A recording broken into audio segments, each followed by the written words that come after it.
नमस्कार विद्यार्थियों।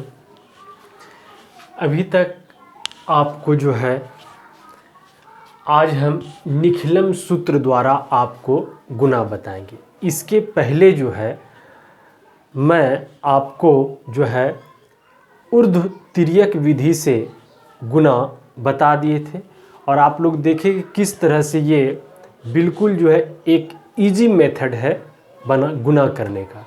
तो आज हम आपको निखिलम विधि से गुना बताएंगे। आप देखेंगे इससे कितना क्विक बनता है। तो आइए चलिए शुरू करते हैं। जैसे सबसे पहले छोटी संख्या से हम सीखेंगे कि 9 गुना 7 को हम निखिलम सूत्र द्वारा कैसे बनाएंगे। ये वैदिक मैथ से लिया गया है। ये निखिलम सूत्र से हम गुना करेंगे। तो यहाँ 9 को 7 से गुना करते हैं तो सबसे पहले इसमें क्रियात्मक आधार आपको मानना पड़ेगा। जैसे 9 और 7 में गुना करेंगे तो यह क्रियात्मक आधार क्या होगा 10। तो ये 1 अंकों का गुना है, ये 1 अंकों का गुना है। तो 1 अंकों में ये 9/7 जो है ये इसका क्रियात्मक आधार 10 हुआ।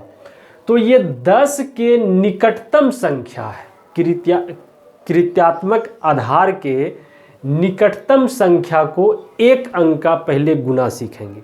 तो सबसे पहले हम छोटी संख्या में सीखेंगे, फिर 1 अंकों में, फिर 2 अंकों में सीखेंगे, फिर 3 अंकों में, फिर 4 अंकों में, और ये आप चाहे जितने भी अंकों में ये नियम लागू कर सकते हैं।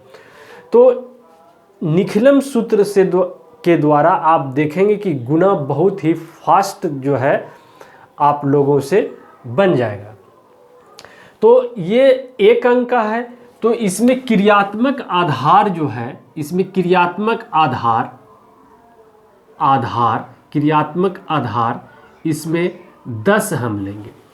अब 1 अंक रहेगा तो 10 लेंगे, और जब 2 संख्या रहेगा तो क्रियात्मक आधार हम 100 लेंगे। जब 3 संख्या रहेगा यानी क्रियात्मक आधार को हम 10 के घात में ही मानते हैं। तो चलिए यहाँ पर आधार 10 हो गया। अब हम ये देखते हैं 9 से ये क्रियात्मक आधार से कितना कम है। तो ये 10 से ये 9 1 कम है क्रियात्मक आधार, तो यहाँ पर 1 लिख दिए। और ये 7 जो है ये क्रियात्मक आधार से कितना कम है 3 कम है। तो ये इस तरह से हो गया। अब इसको इस तरह से करेंगे तो ये 3 गुना 1 तो ये 3 हो गया, और ये 9 में 3 घट गया तो 6 हो गया। ये आपका आंसर हो गया। देखिए आप 7 63 तो ये आप जानते हैं, तो लेकिन इस विधि से आप सीखेंगे फिर ये बड़ा बड़ा हम अंकों की संख्या को भी निखिलम सूत्र द्वारा जो है हल करेंगे बहुत आसानी की तरह से। अब इसमें देखिए ये 9 10 से 1 कम है, ये 9 का ये पूरक अंक है। अब एक बात है इसमें क्रियात्मक, अब ये पूरक अंक क्या है। यदि आधार 10 है, यदि आधार अंक आप 10 माने हैं तो 1 का पूरक 9 होगा और 9 का पूरक 1 होगा। अगर जब आधार आपका 10 है तो 7 का पूरक क्या होगा 3 होगा, और 3 का पूरक जो है 7 हो जाएगा। तो इस प्रकार इसका पूरक संख्या लिखेंगे, इसका पूरक संख्या लिखेंगे, और ये दोनों यहाँ पर इस तरह से जो है ये यहाँ पर इसको आप गुना करेंगे और इस तरह से आप इसको घटाएंगे। तो देखिए 3 गुना 1 3 हो गया, और 9 में 3 गया 6 हो गया, 63 हो गया आंसर। अब देखिए दूसरा, ये तो आप जानते हैं इस तरह से बनाने के लिए तो 6 7 42 ये हो गया। लेकिन इसको हम निखिलम सूत्र द्वारा कैसे बनाएंगे। तो 7 जो है क्रियात्मक आधार से कितना कम है 3 कम है, और 6 क्रियात्मक आधार से कितना कम है 4 कम है। ठीक, तो इसको इस तरह से करेंगे तो 4 तिया कितना हो जाएगा, 12 हो गया, 4 तिया 12 हो गया। और ये 7 में 4 को घटाएंगे तो 3 हो जाएगा। ठीक, अब इधर दो संख्या है, इधर दो संख्या है, लेकिन जब क्रियात्मक आधार 10 आपका हो तो उसमें एक शून्य है, तो एक शून्य है, इसका मतलब इधर एक अंक रहेगा। तो एक अंक रहेगा तो ये जो है एक इधर चला जाएगा, तो ये एक इधर जाके ये जुट जाएगा 4 और ये 2, ये 42 हो गया आपका। ठीक, अब इसको देख लेते हैं। 9 गुना 9 करेंगे तो 9 का पूरक 1 हो गया, ये क्रियात्मक आधार से 1 कम है और ये भी 1 कम है, तो 1 गुना 1 और 9 में 8 गया 81, ये हो गया आपका आंसर। देखिए इस तरह से आप बना लेते हैं। अब ये इसको करेंगे, 8 कितना है, 2 कम है, 6 कितना कम है, 4 कम है, 4 दूनी 8 और इसको गुना करेंगे, ये गुना किया और 8 में 4 को घटा देंगे 4, 8 छक 48 हो गया आंसर।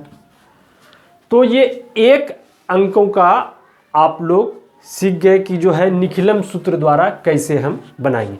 अब चलिए दोस्तों हम 2 अंकों का निखिलम सूत्र से गुना करने सीखेंगे। आइए, तो ये 2 अंक है, 2 अंक है, तो यहाँ पर 2 अंकों की संख्या है, इसलिए क्रियात्मक आधार आपको 100 मानना पड़ेगा। हम पहले ही बता दिया आपको कि जब भी मानेंगे क्रियात्मक आधार 10 के घातांक में ही मानेंगे, इसलिए अब 2 अंक है तो इसका क्रियात्मक आधार 100 हो गया।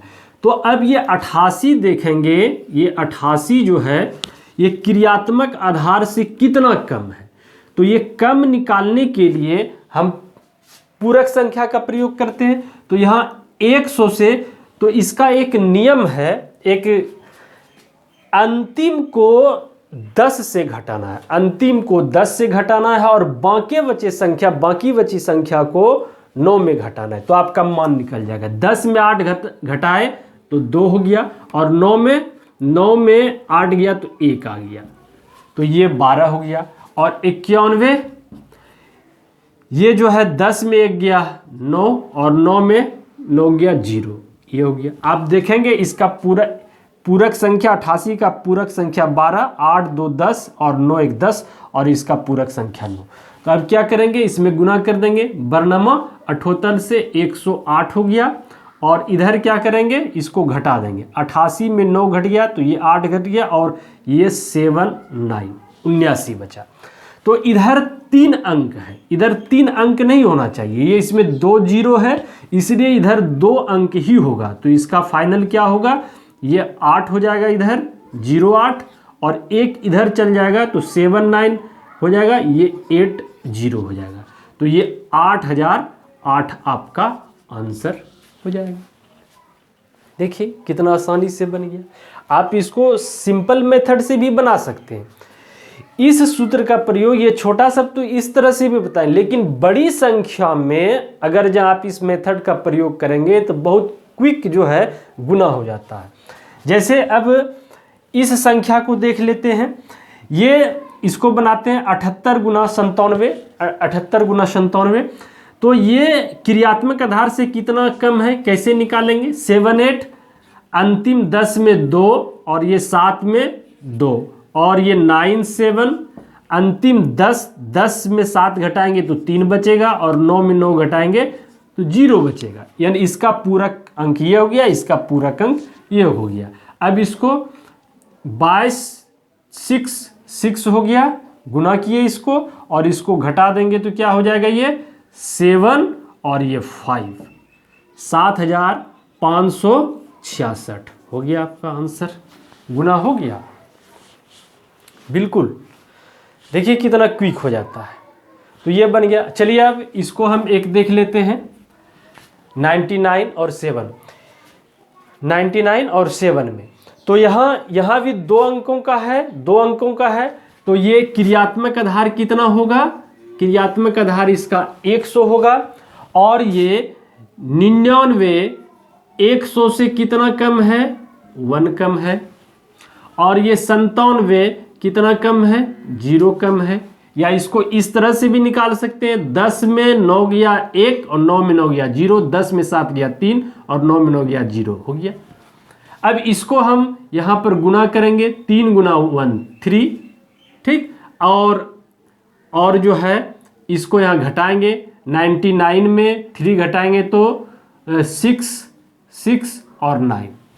तो अब यहाँ है कि अब इधर देखिए ये 2 0 है, लेकिन इसके दाहिने ओर एक ही संख्या आ रहा है मेरा, इसलिए यहाँ पर आपको एक 0 देना होगा, तब 2 संख्या हो गया आपका। ये फाइनल 9603 आंसर हो गया, फाइनल आंसर यानी 9603। कितना क्विक हो जाता है। अब जैसे देखिए हम 3 अंकों का निखिलम सूत्र के द्वारा हल करेंगे। 3 अंकों का कैसे करेंगे, जब इसमें 3 अंक है तो यहां पर आपको क्रियात्मक आधार 1 0 0 0 यानी 1000 आपको क्रियात्मक आधार लेना होगा। 3 अंक की संख्याओं में 3 शून्य की संख्या 10 के घातांक में 1000 है। तो अब इसको देख लीजिए, तो ये 598 1000 से कितना कम है, इसका पूरक संख्या निकालेंगे। तो कैसे निकालेंगे, अंतिम 10 में घटाएंगे तो 2 हो गया, बाकी 9 में 9 0 और 9 में 5 गया 4, इसका जो है पूरक अंक निकल गया। अब 998 है, 998 है, ये कितना कम है, तो अंतिम 10 में 2 और ये 9 में 9 गया 0, 9 में 9 गया 0, ये हो गया। अब इसको यहाँ गुना करेंगे, ये 4 0 8 हो गया। अब ये क्या हो जाएगा, ये अब इसमें इसको घटा देंगे तो 8 में 2 गया 8 में 2 गया 6 और यहाँ पर 9 5, आपका फाइनल आंसर हो गया 596804 यानी 59,600 5,96,804 5,96,804 ये आपका फाइनल आंसर हो गया। तो देख रहे हैं, बड़ी संख्याओं में निखिलम सूत्र जो क्रियात्मक आधार से निकट हो, जो संख्या क्रियात्मक आधार से निकट हो उसका गुणा करना, बड़ी बड़ी संख्याओं को गुणा करना बिल्कुल चुटकियों में हो जाता है। तो आप जो है देखेंगे, जैसे ये एक बड़ी संख्या है, तो बड़ी संख्या ये है कितना है 9,997 9,997। तो इसमें 2 2 4 अंक है, तो 4 अंक है तो इसका क्रियात्मक आधार 1 2 3 4, ये कितना हो गया 10,000 हो गया। 10,000 लेना पड़ेगा। तो 10,000 में अब ये देखेंगे कि कितना कम है, तो ये अंतिम पहले ये लिख लेंगे 9997। अंतिम देखिए कितना फास्ट जो है ये कैलकुलेशन होगा। अंतिम जो है 10 में घटाएंगे, 10 में 7 गया 3, 10 में 7 गया 3 और ये 9 9 में गया तो ये 0 ये 0 ये 0 हो गया। अब इसमें क्या है 9997 ये भी है, तो अंतिम 7 में ये 3 ये 0 ये 0 ये 0 ये हो गया। अब इसको क्या करेंगे, गुना करेंगे 3, ये 0 ये 0 ये 0, ठीक। अब इसमें इसको घटा देंगे तो ये क्या हो जाएगा 9997 में 3 गया 4 हो गया। फाइनल आंसर आपका गुना हो गया। अब आप सोचिए विद्यार्थियों कि 4 अंक का गुना करना इस विधि से कितना कठिन है, और जो क्रियात्मक आधार से नज़दीक हो जो संख्या, उसका गुना करना कितना सरल है। इसलिए हमें ये मेथड भी सीखना है और इसका प्रयोग करना है, तो आप बहुत ही समय को बचा लेंगे आप प्रतियोगिता परीक्षाओं में। अब जैसे ये कितना बड़ा अंक हो, इससे कोई अंतर नहीं पड़ता, एकदम ये हल बहुत सरलता से हो जाएगा। तो आइए, इसमें 1 2 3 4 5 है, तो 1 2 3 4 5 ये क्रियात्मक आधार हो गया, कितना हो गया 1 लाख हो गया, 1 लाख हो गया। तो ये कितना कम है 99979, ये जो है कितना कम हो गया। अंतिम को 10 में घटाएंगे तो 1 हो गया, 10 में घटाएंगे तो 1 हो गया, और ये 9 में 7 2 9 हो गया, और फिर ये 0 0 0 हो जाएगा। इसको घटाएंगे, ये 1 2 3 4 5 9 हो गया। तो अंतिम को 10 में और बाकी बचा 9 में, 1 2 3 4 हो गया। अब इसको इस तरह से करेंगे और आइए इसको गुना कर देंगे। 2 1 1 से इतना हो गया और ये कितना हो जाएगा,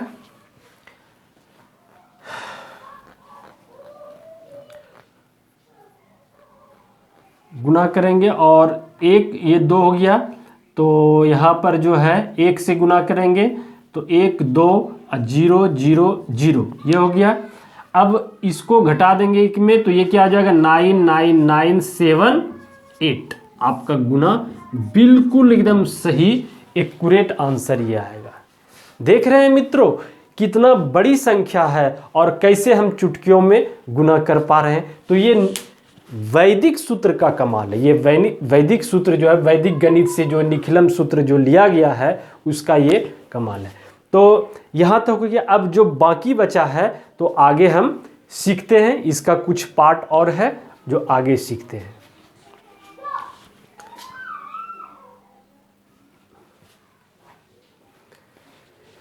तो आइए मित्रों, जो शेष रह गया है निखिलम सूत्र में उसको हम बता देते हैं आप लोगों को। जैसे अब ये है कि जब दोनों संख्याएं क्रियात्मक आधार से बड़ी हो। अभी तक हम इसके पहले क्या सीखे, जब दोनों संख्याएं क्रियात्मक आधार के समीप हो, नज़दीक हो, यानी कम हो। और इसमें क्या है, जब दोनों संख्याएं क्रियात्मक आधार से थोड़ा बड़ी हो। तो जैसे देखिए इसमें क्रियात्मक आधार कितना है, 10 है। 10 से इसमें क्रियात्मक आधार जो है 10 है। अब ये आधार अंक से कितना ज़्यादा है, 16। ये कितना ज़्यादा है, 6 है। 10 से 6 अधिक है। और ये 11, ये कितना अधिक है, 1 अधिक है। तो क्रियात्मक आधार से ये 6 अधिक है, ये 6 अधिक है, ये 1 अधिक है। तो अब इसको देखेंगे तो ये दोनों को गुना करेंगे, 1 गुना 6 तो 6 होगा। और ये अधिक है तो 16 और 1 17 हो गया, 176 आपका आंसर हो गया। तो यहाँ पर क्या करेंगे मित्रों, फिर से एक बार देख लीजिए। जब दोनों संख्याएं आधार अंक से बड़ी हो, तो ये भी आधार अंक 10 से बड़ी है, ये भी बड़ी है। तो ये कितना बड़ी है, 6 बड़ी है। और ये कितना बड़ी है, 1 बड़ी है। तब जब दोनों, तो ये कितना 6, तो ये दोनों को गुना करेंगे, 6 गुना 1 तो 6। और इसको जोड़ेंगे, 1 को इसमें जोड़ देंगे तो 16 1 17 हो गया आपका आंसर। इसको देखिए तो ये क्रियात्मक आधार से कितना अधिक, इसमें क्रियात्मक आधार कितना होगा, इसमें क्रियात्मक आधार 100 होगा क्योंकि 115 है। तो 115 क्रियात्मक आधार से कितना अधिक है, 15 अधिक है। और 103 क्रियात्मक आधार से कितना अधिक है, 3 है अधिक। तो 15 तिया ये कितना हो जाएगा, 45 हो जाएगा। अब इसको इसमें जोड़ देंगे तो 115 और 3 118 हो गया, 11,845 कंप्लीट हो गया। कितना क्विक हो गया। अब जैसे 4 अंक का देखिए कितना क्विक बना लेंगे। तो ये क्या हो जाएगा, ये 1000 से 13 अधिक है। इसमें क्रियात्मक आधार जो है 1000 होगा। 1000 से 13 अधिक है तो ये जो है 1013 क्रियात्मक आधार से 13 अधिक है। कितना अधिक है, 13 अधिक है। क्रियात्मक आधार से 13 अधिक है। और ये 1006 क्रियात्मक आधार से 6 अधिक है। ठीक, तो यहाँ पर क्या है, तिरछक कितना हो जाएगा, 78 हो जाएगा, 78 हो जाएगा। तो क्रियात्मक आधार चूंकि यहाँ पर 1000 है क्रियात्मक आधार और इसमें 3 जीरो है, इसलिए इधर 3 अंक होना जरूरी है। ठीक, तो यहाँ पर 3 अंक करने के लिए क्या देंगे, एक शून्य देंगे। अब ये 1013 में 6 जोड़ेंगे तो 1013 तो इतना हो गया आपका आंसर। देख लिए, कंप्लीट हो गया। तो अब आइए इसको हम करते हैं। ये तीनों आप सीख गए जब संख्या क्रियात्मक आधार से अधिक हो।